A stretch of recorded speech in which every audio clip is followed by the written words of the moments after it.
I have a very interesting project to show you, and this YouTube video is going to be slightly different because I'm going to show you pictures that were taken in 2008, which is 12 and a half years ago to be precise.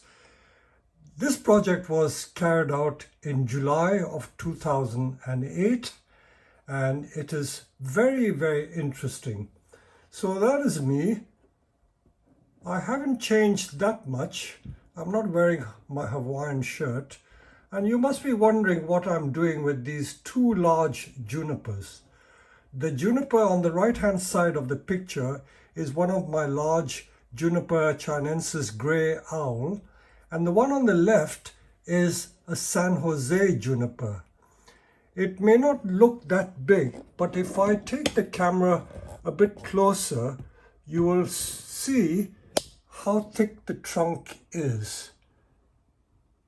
That is the base of the tree, and that trunk is about, I would say, 10 to 12 inches in diameter. It's a rather gangly and strange looking tree.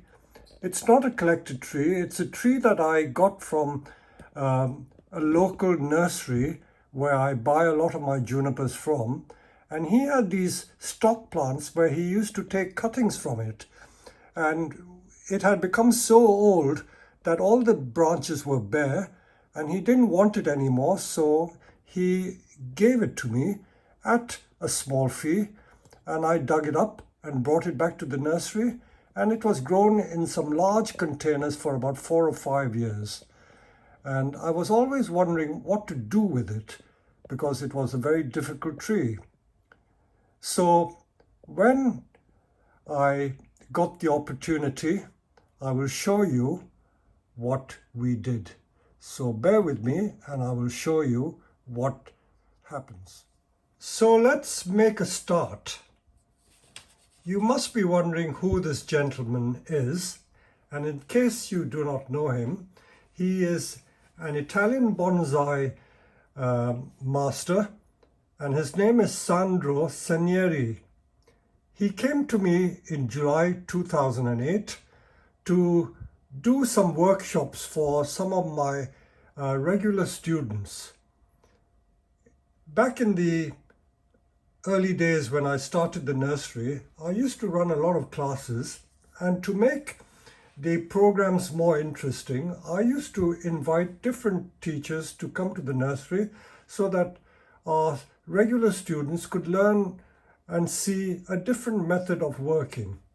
So I invited Sandro over from Italy, and he came over at great expense, and he conducted a 2-day workshop on the I think it was the 12th and 13th of July 2008, and we had about 8 or 10 observers or participants in this workshop.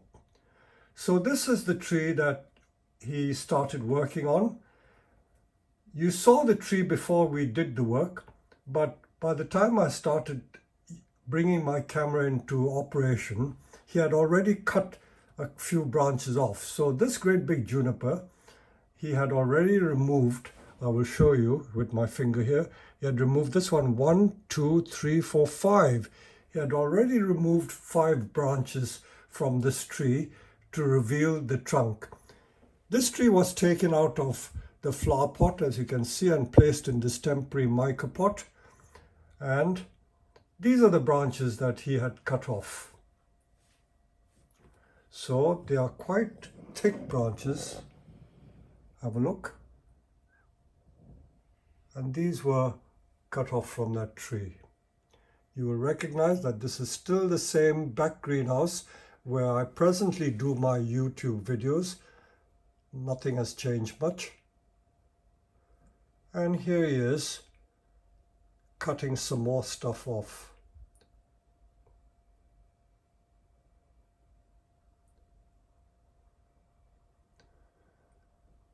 And using the Japanese saws, he is cutting away.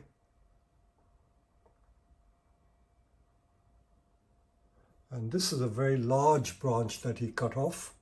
Look at that. That is some branch. So he took that branch off, removing that branch. I think that branch must have been almost half the tree. And there it is, discarded on the floor. So after removing about 7 branches, we are down to the thick trunk and some very thick branches. Normally when one makes bonsai with old material, we like to have thin branches which are usable. But in this case, there are hardly any thin branches to use.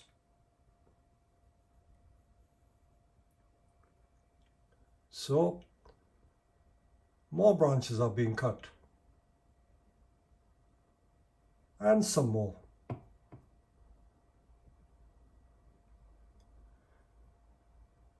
Seeing him cut away can be quite frightening.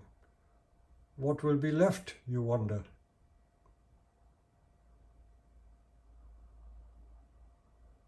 And some more. Partly cut and tearing to make the gins. This is standard method of making gins. But some of them were just straight cuts with the saw. Not all of them were torn. You can almost imagine him hacking away and wrenching the tree apart.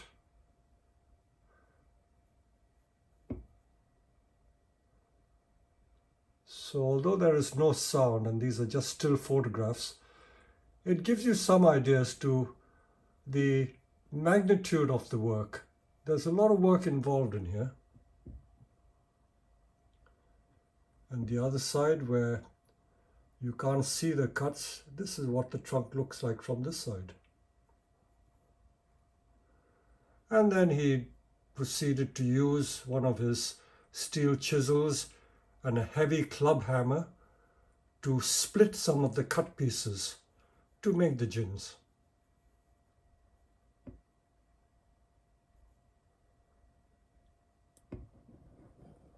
I like the color of the inside of the branches. These junipers have this lovely pink or deep red color. So the red color that you normally find on the bark of junipers is also in the inside of the wood. Pity I can't count the rings because the magnification is not thick enough. So this is where we've got to. He's cut these thick branches off to reveal the inside of the wood. That lovely red color blending with the cream color, and we will see what he does with it eventually. So let's move on and see what he proceeds to do next.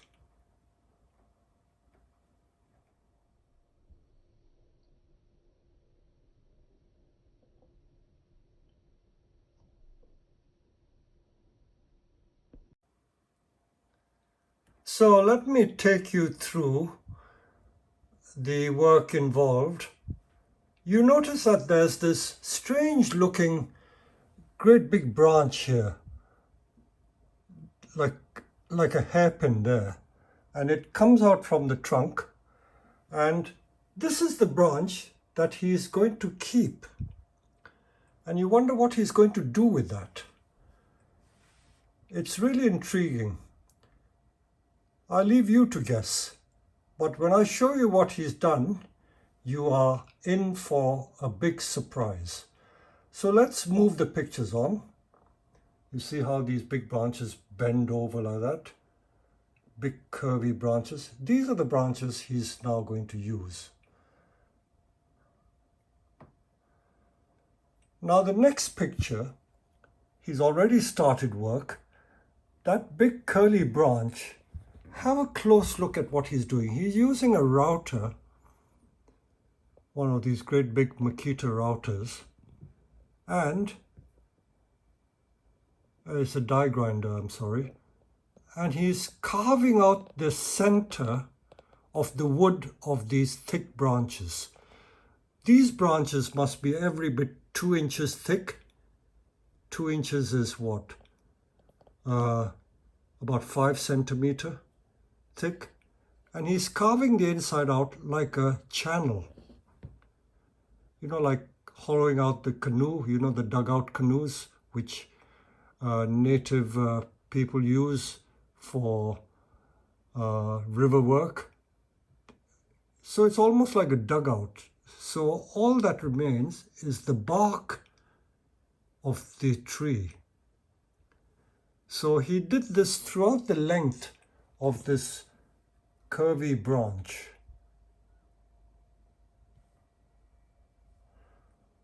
Just showing you some of the tools he uses. These are the branch splitters, wen cutter, hammer, chisels.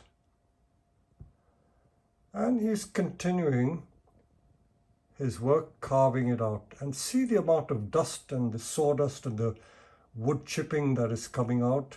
He's using a full face mask, chainsaw helmet, ear defenders, and he's carving away to get the inside of the wood completely hollowed out so that this branch is going to be like a complete hollow, a U-tube for want of a better expression, pardon the pun. So showing you some more detail of what he's doing. That is what he's doing. You can almost hear the sound of that machine carving away.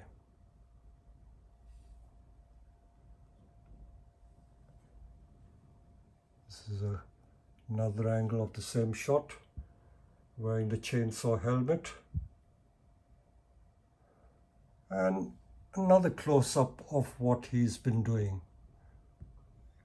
Carving completely, hollowing out the inside of that thick branch. So even the branches have the variation in color, the pinky red and the yellow of junipers, which is typical of junipers. So this is the hollowing process right through. This must have taken a good part of 2 hours, I would say.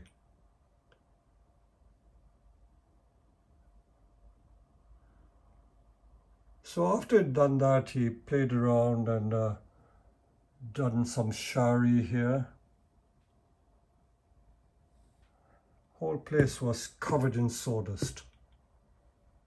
So although this is not a live video, I hope you get a sense of the work that is involved in the carving.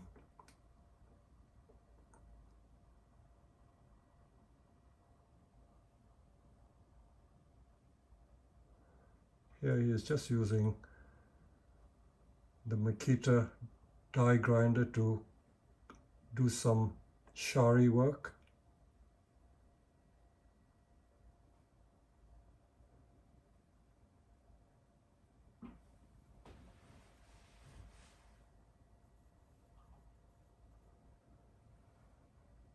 And some more work cutting and carving away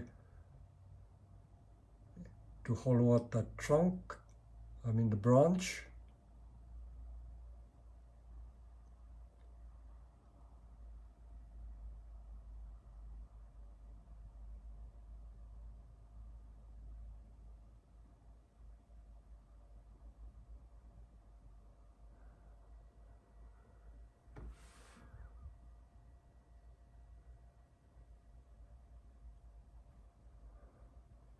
A lot of spectators around.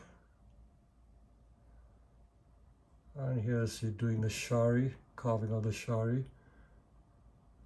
And some gins. And hollowing out the trunk.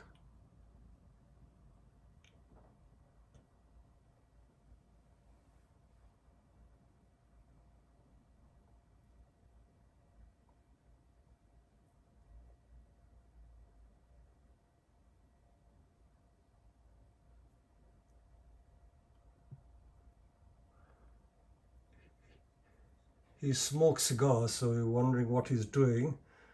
He's having a puff of a cigar.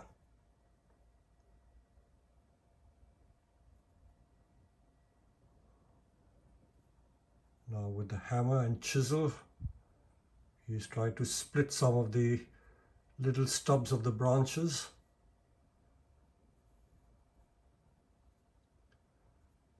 And with hand chisels, he's refining some of the gins that he has made.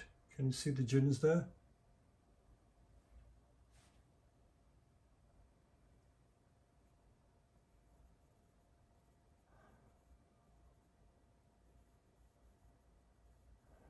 So this detail here gives you some ideas to the work that he's done.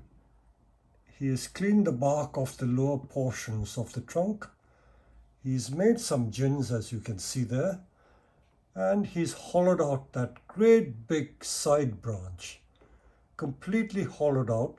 So he's removed, I would say, more than 3/4 of the wood from inside that thick branch, and it's like a great big dugout canoe with a light curve there.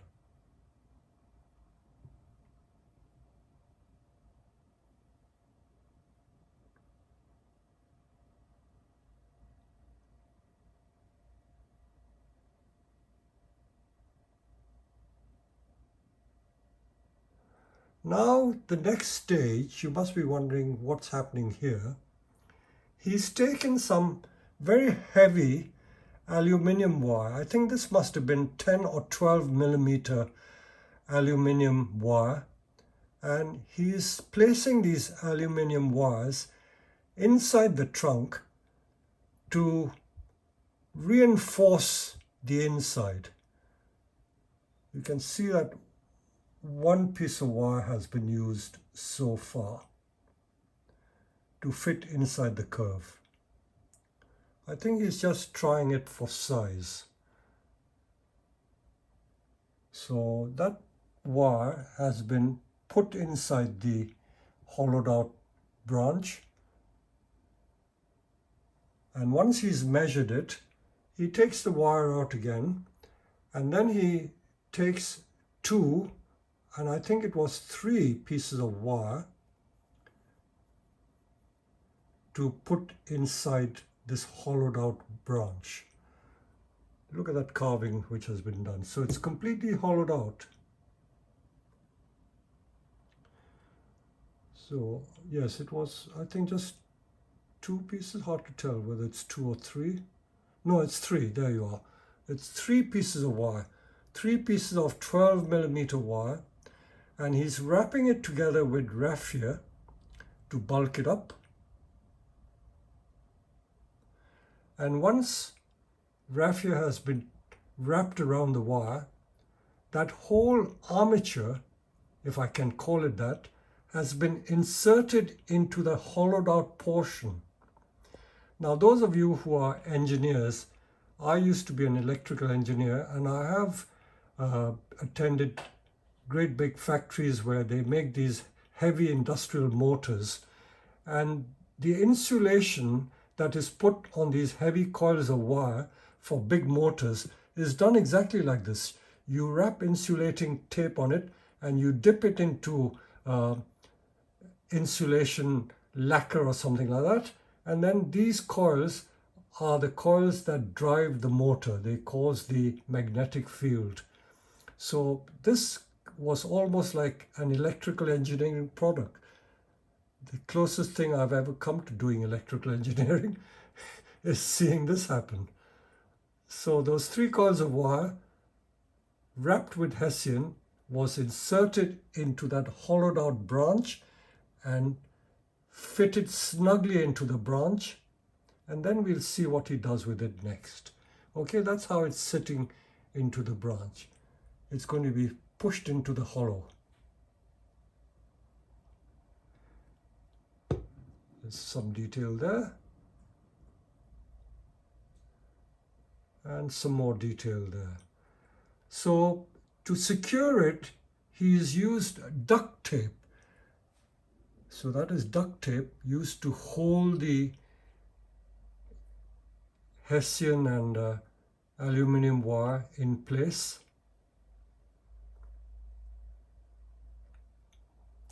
And now you must be wondering what's happening here. In case you wonder what that is, this is an inner tube of a bicycle.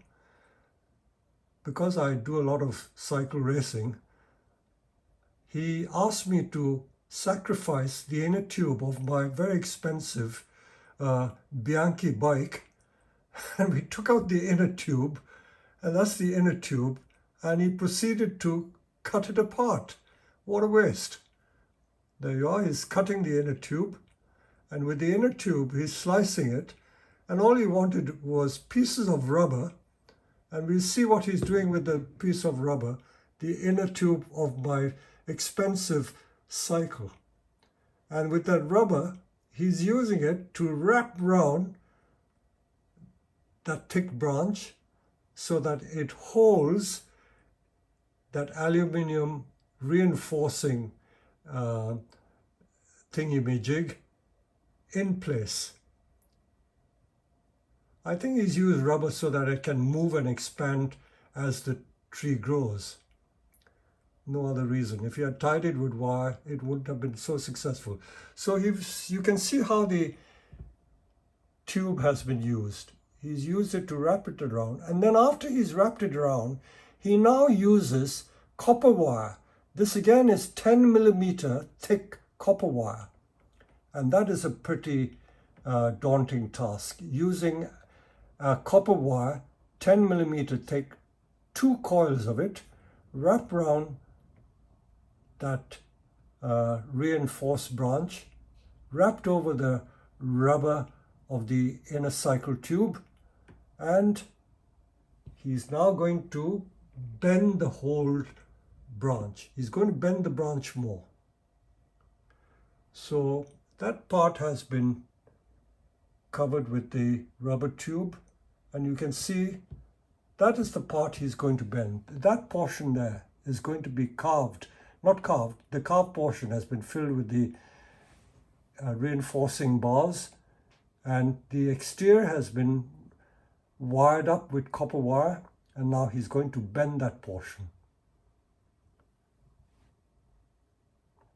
So in order to bend it, he's standing up on high, and he's using iron bars for leverage to bend that thick branch. So you can see him bending that branch with the iron bars. A real difficult, daunting task. You can almost hear the branch creaking and groaning. Pity I didn't do a video of it, but I think these pictures can give you a sense of what is going on. It is really difficult work.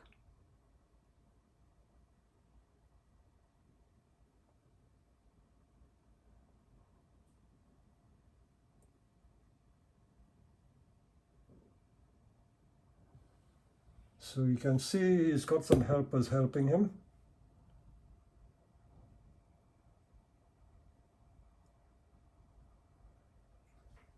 And this is the bending process. This bending process must have taken at least half an hour. He's still bending. See the leverage he's got with that great big iron bar.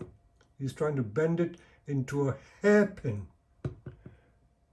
so that the branch doubles back on itself. Now you can see, using that reinforcing iron bar, double iron bar, he has bent that branch literally like a paper clip. Complete hairpin bend. And that is what the reinforcing bars inside and the supporting wires outside has helped to position that bend in place. Look at that severe bend. Almost unimaginable, incredible to do such a thing. I've never seen that done before, and I've never seen it done since. He's still trying to get more bend in it. So there were lots of people helping him bend it.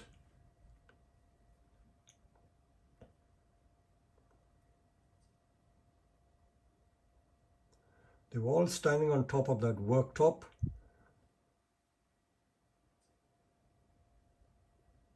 Took a lot of man effort to bend that thick branch. And he's still bending it and trying to position it in place.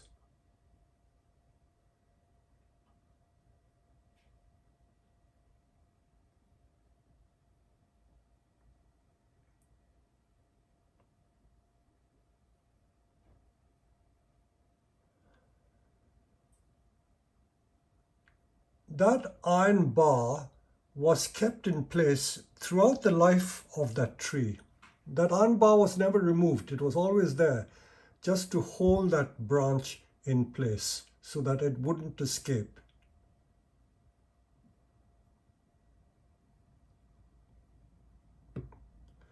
So that is the U bend that he did, the paperclip bend, hairpin bend, call it what you like, but it certainly did the trick.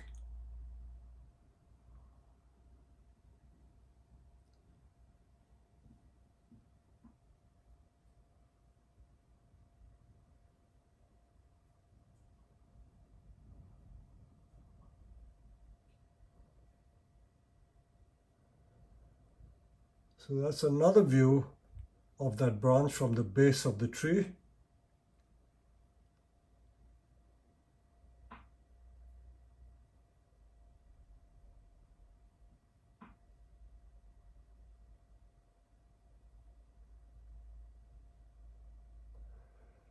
So let me show you this shot.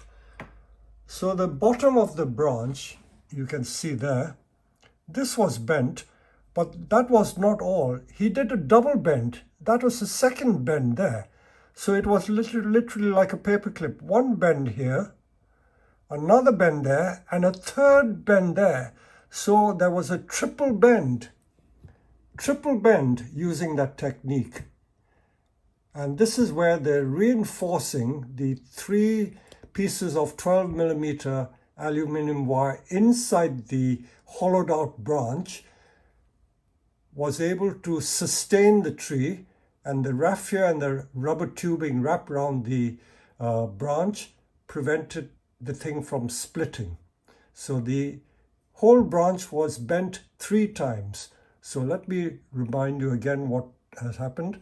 This is a first bend, second bend there, and third bend there. So a triple bend was made using that technique. So only one branch has been used in the design of this tree.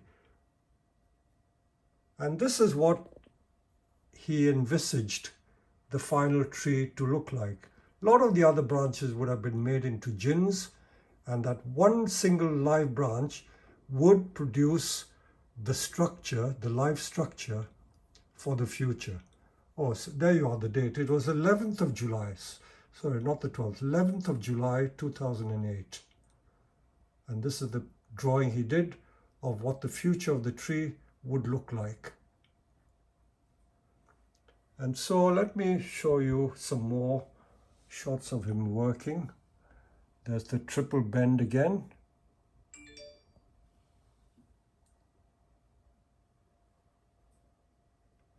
The other bits are just gins, they're not used at all. Only one live branch was used for making this bonsai.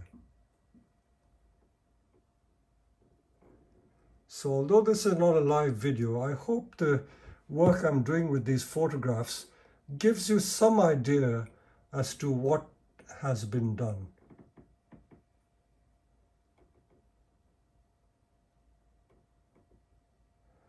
And of course, not everyone has this material. I'm proud to say that at Herons we have scores of trees of this size. Junipers, mainly junipers, I think squamata juniper, San Jose juniper. We all have trees with trunks as thick as this and thicker than that. I have a tree which has got a, I think, 18-inch diameter trunk, and it's partly trained. I'll show it to you one day. So that single branch still had some thinner branches there, And that is what was achieved on the first day. There you are, the reinforcing bar was used to bend the branch in place.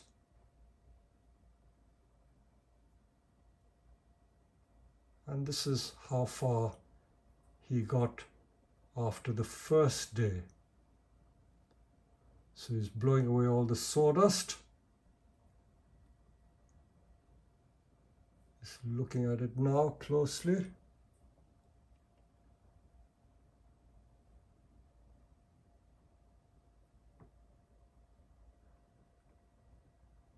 And this is the work that was achieved during the first day. And at the end of the day, he proceeded to use a blowtorch to burn away part of the wood so that he could carve a little more. This is a standard technique.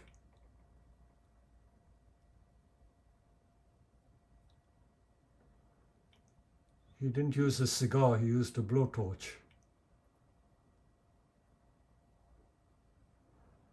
You can almost smell the wood burning. Look at it.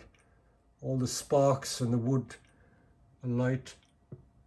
I wonder whether that heat could damage the tree at all. We shall see. We shall see. So the blowtorch being used. You could almost feel the heat. Feel the heat. So although this is not a video, I'm really pleased that this video is working in this way. The tree caught alight at one point.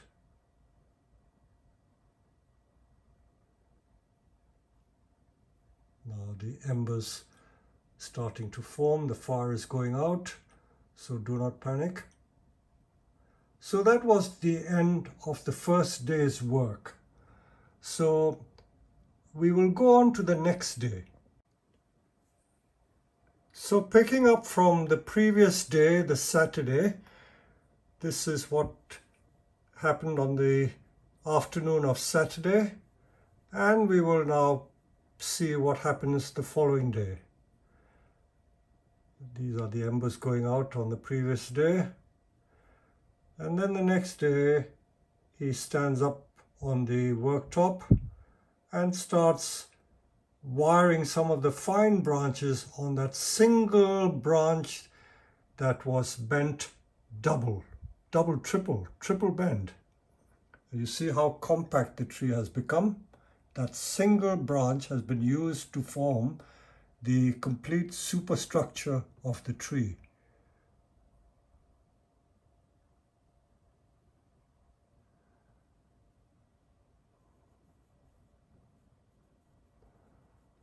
So there are some fine branches, as you can see,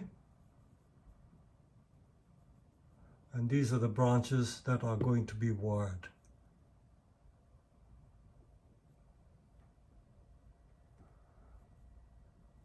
This is the easy part, really. The hard part was done the previous day. So wiring the pads. These are the fine branches that are wireable. The thick branches were used almost like the trunk of the tree.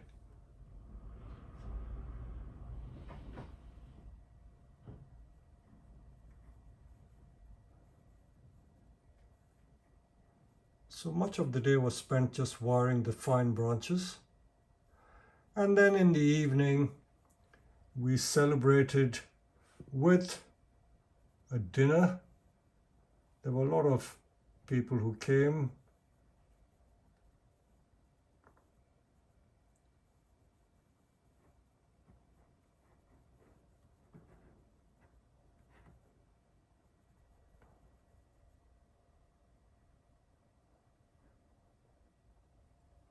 And I presented him with a very, very large trunk splitter.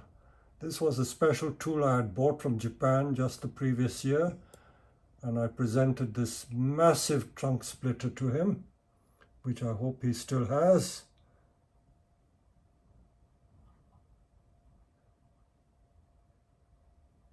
And so that was the end of a very lovely workshop.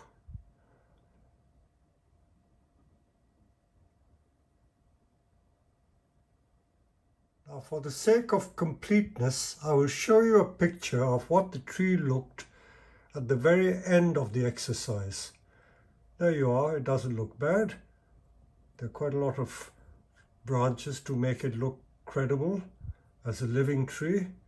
And that was the drawing that he envisaged for the future of the tree,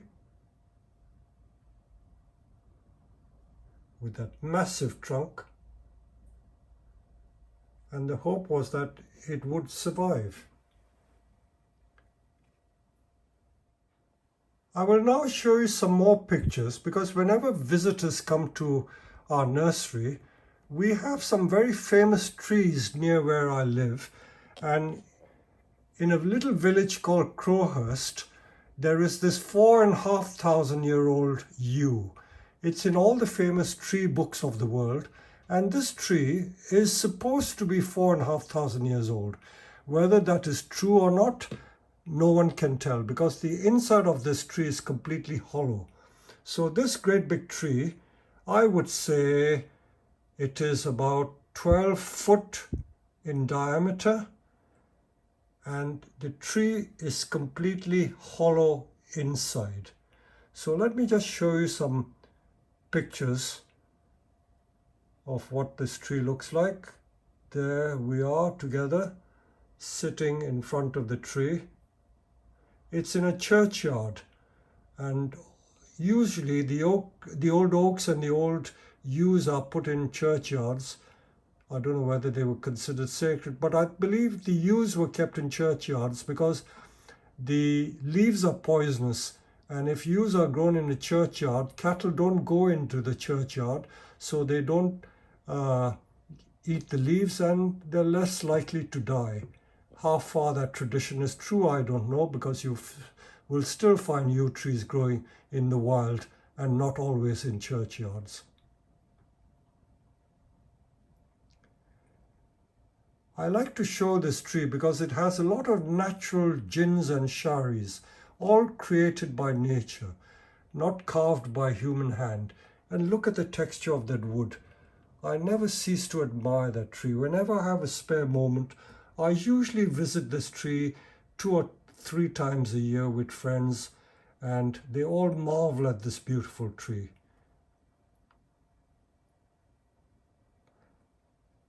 Look at it, it's completely hollow inside.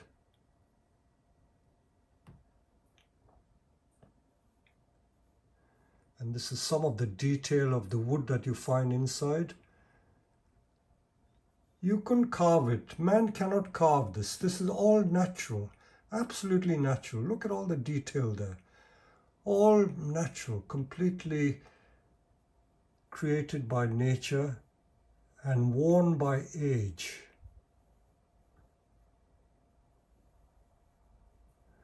These are the effects that we try to recreate when we carve in bonsai. And of course, with all the efforts of man, however well he tries to carve, I don't think one can recreate what nature can create. It's on a different level. And then I took him to another old yew. This is also supposed to be 4,000 years old. And this is in another village which is 3 miles away called Tandridge. And this is in St. Peter's Church. I've shown videos of these yews before. And this is that tree. This again is like at least 12 or 15 foot in diameter. And this tree has got about 7 trunks. They're like organ pipes, 7 massive trunks. So this yew and the other yew is completely different in character. Then I took him into Lingfield village, and in this village, this is a 600-year-old village jail, and in the Middle Ages, all the miscreants of the village were kept in this little jail. If they were drunk or disorderly, they were put in jail, and this is outside the jail. And look at the trunk of that tree. This is a 800 or 900-year-old oak tree. And this tree again is completely hollow. I've shown a picture of this tree in black and white in my book Bonsai Masterclass. And if you care to look at Masterclass and plow through the pages, you'll find a picture of this beautiful old oak tree. So where we live, there are lots of beautiful things to be seen. So with that, I will end this part of the video. And the next part of the video, I'm going to show you how we set about reviving or resuscitating this tree after a period of 12.5 years. Mind you, these videos were taken in July of 2008, and now we're looking at the 20th of January 2021. So the next part of the video, I will show you what I'm going to do to this tree.